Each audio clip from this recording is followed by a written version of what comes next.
Hello beautiful people, thank you so much for joining me today. If you are new here, my name is Temitope Grace Afolabi. On this YouTube channel, we talk about faith, medicine and finance. We have a lot of insightful conversation here and you don't want to miss out. What are you waiting for? Kindly subscribe and join us. And today I have come to review 3 shocking truths that my short journey in medical school. Will I call it short journey? It's been 6 years and still counting. But I'm almost done anyway. But then these few years of medical school has revealed to me. Number 1, medical school is a marathon, not a sprint. You know, there's this thing where you just feel like, oh, when you close your eyes, before you open it, you're out of medical school. Guys, I've been opening my eyes, closing it, opening my eyes, closing it, and I'm still in medical school.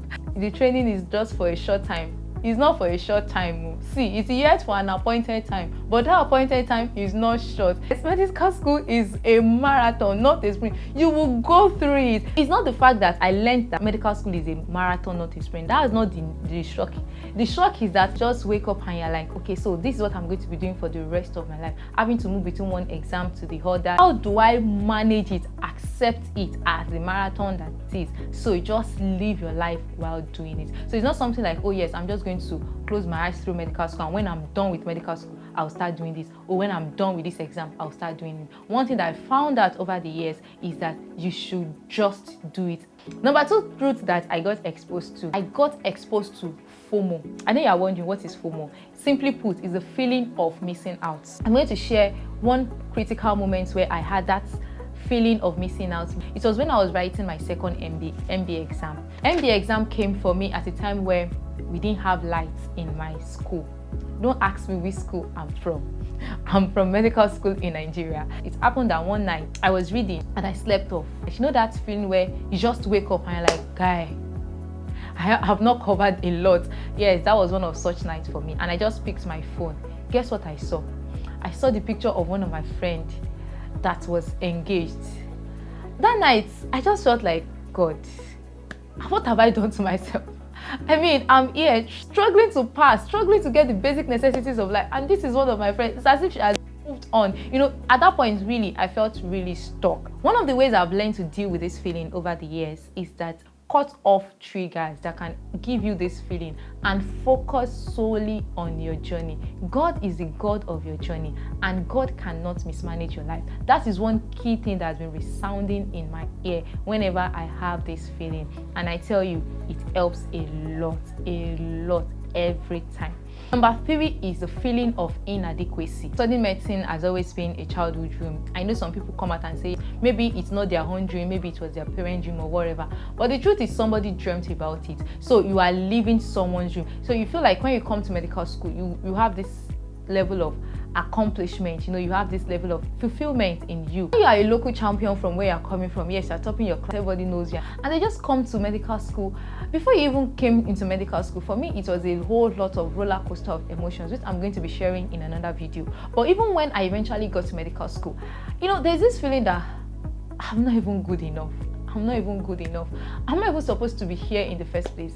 Yes, you are supposed to be there. And one of the ways that I've learned to deal with this feeling of inadequacy is for me to understand that not that I am sufficient of myself, but my sufficiency is of God who has made me able. One thing I've seen over time is that people think that when they eventually get to study medicine, their self-confidence identity will be revealed. But I found out that it's the other way around. You need to first of all separate and know yourself outside of medicine. It's not like medicine is giving you your purpose. You have a purpose in God, that medicine is a platform for you to fulfill. You understand that you are not inadequate. You are enough. You are a child of God. So your purpose, your identity is in God first. But you are complete in Him. Not in medicine. Medicine does not complete you, but you are the one that's coming to add value to medicine. You know, this kind of paradigm shift has actually helped me to overcome those moments of fear. Another level to this inadequacy thing is that point where you just begin to dawn on you that, hey, one day will be one day, I'll be the doctor on call.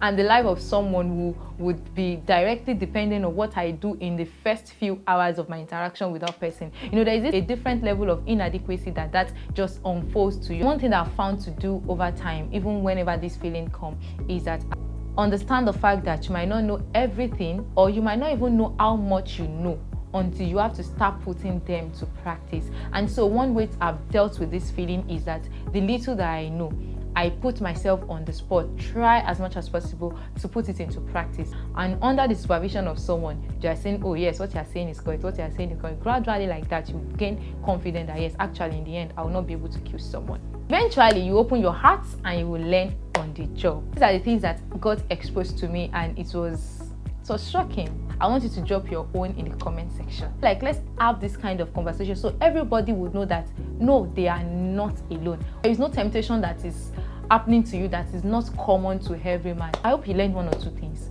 Don't forget to like, share, and subscribe. Thank you so much. I will see you in my next video. Bye.